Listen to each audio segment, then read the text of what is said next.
Hello everyone, and once again welcome back to Financify YouTube channel. Today in this video I'm going to show you how you can add the Heikin Ashi candle to your charts on TradingView app on your PC. So make sure you follow my step to the end.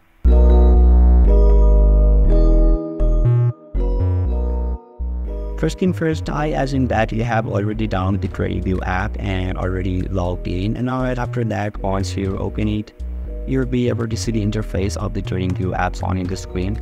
And now you can see there is a chart of these BTC USDT. And if you want to add the Heikin Ashi candle to your chart, then you can see there is a candle icon in here. So you need to click on this one. And now you need to scroll a little bit down and you can see there is a Heikin Ashi option in here. So if you click on this one, you will be able to add the Heikin Ashi candle to your chart successfully. So now you can see I have added the Heikin Ashi candle in my chart. So yeah, basically this is how you can add the Heikin Ashi candle to your chart on TradingView app on your PC. So if you still encounter any issue during this process, keep leaving a comment and I'll be happy to assist you.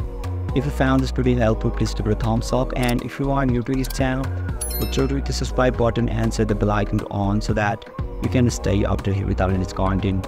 Thank you for watching, and I'll see you next time.